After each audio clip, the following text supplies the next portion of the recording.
The man could not easily meet the living people to say hello to them, but the other side not only did not respond but also vigilantly took out a gun at the waist. In this apocalyptic world of zombies, there are only a few surviving humans. Because of the lack of food, trust between people has become non-existent. Andy and his family have been drifting on the boat for 2.5 months to survive. Although staying on the boat is very safe, food is the biggest problem. One day, Andy saw an abandoned yacht and rowed the boat to see if there was food inside. To be safe, he carefully used a mirror to check the situation inside. After confirming there was nothing unusual, Andy went to the cabin and was lucky to find a lot of food, which was enough for them to live on the boat for several months. However, when he was happy about it, there was a sudden noise in the room, but Andy did not take it to heart and returned to the ship with a box full of food. Little did he know that his wife Kay was in great danger because of his carelessness. Knowing her husband had found food on the overturned yacht, Kay secretly went to the yacht while her husband was sleeping,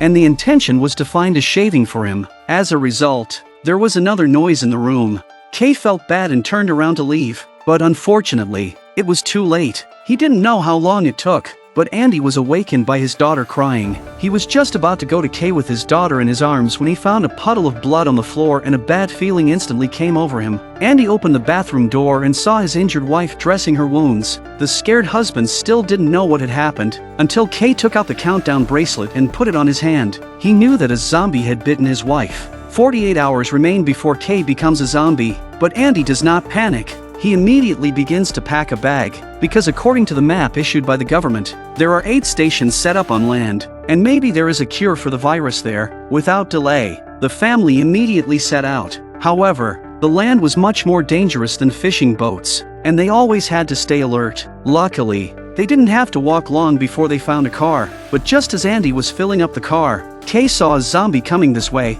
She wanted to warn Andy but was afraid the sound would disturb the zombie, so she could only turn on the turn signal. Andy saw it and instantly understood his wife's meaning. Before the zombie pounced on him, he rushed back to the car, a foot of floor gas quickly away. But not long after driving out, Kay found her wounds had been covered with a lot of zombie blood. This is a precursor to becoming a zombie. In order not to hurt his family, Kay wants to get out of the car and leave. Seeing her so emotional, Andy had to stop the car and catch up with his wife, who was ready to leave. Kay knew her end and knew there was no cure, but despite this, Andy still did not want to give up. He forced his wife to help her into the car, to keep her from doing something stupid and deliberately breaking the door handle. They continued to set off toward their destination, but not long after driving out, the accident happened again. A zombie suddenly appeared in the middle of the road, so Andy subconsciously dodged and accidentally occurred into the car accident. Kay was a tree branch pierced through the abdomen, and Andy also fell into a coma because of the huge impact. When Andy woke up from the coma but saw a word written on the car door, his wife's face was covered with zombie blood,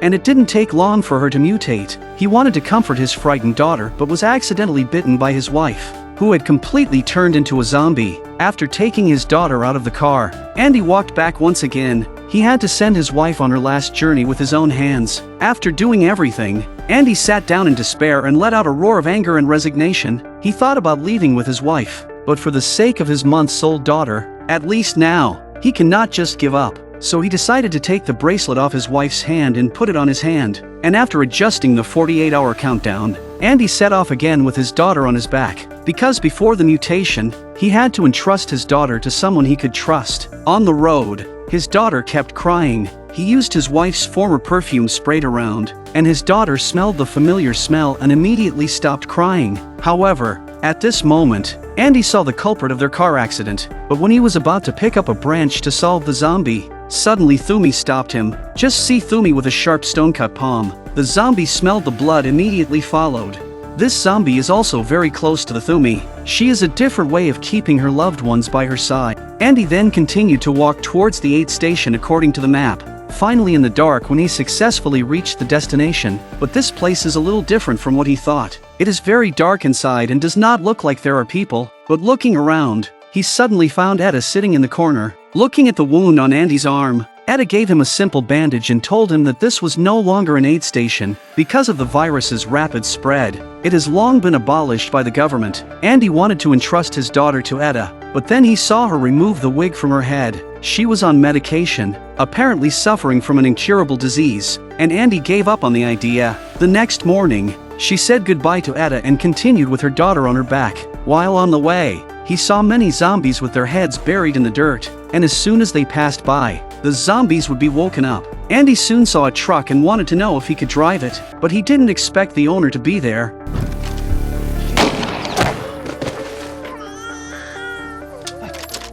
It turned out to be a zombie following, but the sound of gunfire attracted more zombies. Vic was unfortunately trapped in the pit. He asked Andy to help him. Unexpectedly, the zombie appeared not far away. After getting the keys to Vic's car, Andy immediately got into the car, started the gas pedal to save Vic, and drove away before the zombies arrived. Vic then took Andy to a gas station where he and his wife lived, and the two seemed to have a good relationship. The first thing Vic does on his return is to give Lorraine the necklace he found, but these are only superficial. Vic just turned away. Lorraine was disgusted and threw the necklace aside. Andy didn't understand. Andy just sat down to rest, and Vic took him out to go around, and he had no choice but to give his daughter to Lorraine, but he did not expect Vic to teach him to practice his shooting skills. Many zombies were gathered by the cage in front of him as if something was attracting them, but Andy did not think much about it. He quickly solved all the zombies under Vic's leadership, but when they got closer, Andy realized that the cage was holding Thumi. Thumi is exactly what he met before, and Andy thought he could entrust his daughter to this couple.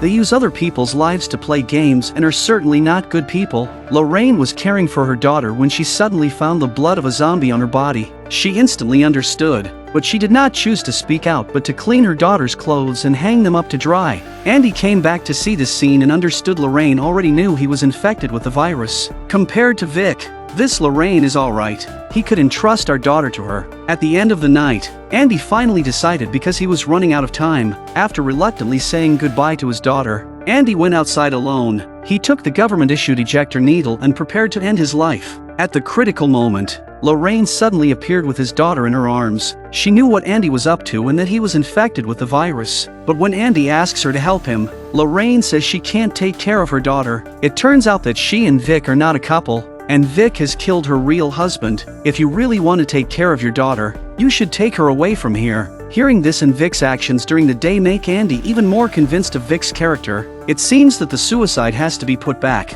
Andy suddenly thought of the family he met at the river at the beginning. They have 2 daughters who may be able to help themselves, so he decided to take them there to try their luck. But as soon as he said that, Vic suddenly appeared and gave Andy a blow to the head. When he wakes up, he finds himself locked up with Thumi, but it won't be long before he turns into a zombie. Andy must find a way out, and the zombies are approaching this way. Looking at the fat sausage hanging from the cage, Andy had a plan. He would tie it up with a rope and throw it to the front. The zombies were attracted to the past, in the grab for food when they successfully opened the iron door. Using this method, they successfully escaped from the inside and walked to the gas station, sneak into the room to wake the sleeping Lorraine and then pick up their daughter, ready to leave. Vic, who was sleeping like a pig, didn't notice and they escaped from the room. They were about to get into the car when Vic came out of the room with a shotgun. Lorraine tried to stop Vic from shooting but was shot by Vic as soon as she reached out. Vic was about to come after them from above and Andy had no choice but to run. They ran to a cave. They finally escaped the chase, and an angry Vic kept shouting outside. They did not dare to make a sound. Not long after Vic left, they had to wait until dawn and then go. However, late at night, Thumi was awakened by a strange sound. She picked up the flashlight and found Andy licking the blood on the stone wall. He was gradually becoming bloodthirsty. After dawn, Andy returns to normal and continues with his daughter and Thumi, but when walking under a tree, Thumi stopped. The original zombie was Thumi's father, now been killed by the clan and buried in this tree. Thumi finished the prayer to his father. They continued to rush, but not long. Andy felt ill. At this time only 9 hours before the complete transformation into a zombie. After a painful struggle, Andy fell into a coma and collapsed on the ground. Thumi picked up his daughter and after he recovered, he set off to his destination again. It was hard to find the family, but he found that the man was digging a grave for the family, and only after getting closer did he realize that a zombie had also bitten him. He wanted to entrust his daughter to them, but he never expected such a result. The man advised Andy to take his daughter out of this world and said he would leave him 2 bullets. Andy did not hesitate to turn around and leave. Not long after he left, he heard the piercing sound of gunfire from behind him. The man first shot and killed his wife and daughter and finally committed suicide. Andy picked up the man's pistol and sat dumbfounded, wanting to end his own life, but his daughter's cry of "Dad" made him give up this idea again. Thumi carried his daughter over to Andy, told him that his clansmen were not far away, and asked him if he would go with him. Thumi's words gave Andy hope again. If he could send his daughter to their tribe to raise it, the best choice, so he decisively agreed, and they immediately set off. But when they crossed a cave, many zombies were gathered inside. Thumi said it was the zombies sleeping. They like dark places like the zombies buried in the earth, so do not disturb them would be fine. But looking to go through the tunnel, I did not expect to see Vic when they were about to reach the exit. Vic seemed to have found something slowly walking towards the side. To attract each other's attention, Andy put Thumi and his daughter to settle down, then went to the back of the van and shouted Vic's name, then hurried to hide in the crowd of corpses. But to find Andy, Vic begins to kill zombies, but at this time, Andy is ready to fight back. See the next as his own. He decides to shoot at Vic, but unfortunately did not hit the vital. Weak Andy was instead Vic knocked to the ground, and then Vic found the two children in the car. Without saying a word, he pulled Thumi down, beat her, and then picked up Andy's daughter. Andy dragged his exhausted body to get up again, and when he came to find Vic did not hurt his daughter, it turns out that Vic was seriously injured due to a gunshot wound. In the last moment of his life, he chose to be kind. Thumi is also fine, a little delirium due to a head injury, and at this time, Andy is gradually losing consciousness. He holds onto his sanity after walking a distance and finally cannot hold on, putting his daughter down. Just a few steps out, Andy fell to the ground and stood up when the zombie blood covered their whole face. He kept using his hands to wipe, trying to keep himself awake. Seeing the rotting meat on the side, he couldn't even resist his appetite. Looking at his daughter, Andy thought of a way. He'd take a little carrion and Thumi's support to continue to walk hard. When he couldn't hold on, Andy immediately stopped, tied the carrion to a branch, and told Thumi, Look after her for me, okay? Because I'm going now. Look after her for me. Will you do that for me, Mita? I will. All right, mate. I promise. Thank you. Andy said a final goodbye to his daughter and then put her on his back. To prevent himself from hurting them, Andy put braces on his mouth and tied his hands securely. After doing all this, Andy also turned into a zombie, but he still did not stop. At this time, killing zombies in front of the clan is ready to leave, suddenly heard the sound of a baby crying. They turned around to see an incomparable shock scene. As the mist in front of them slowly dispersed, a strange figure appeared in front of them, a zombie carrying his daughter and their clan under the guidance of rotting flesh to continue to cargo. As a father, Andy completed his last mission after saving the two children. They also sent Andy's last ride. At the movie's end, Andy's daughter is brought back to the tribe, and the tribe loves this child. A clan member inadvertently found a word of thanks in the child's abdomen, which is the father's last love to his daughter, but also to express his gratitude to the clan who adopted his daughter.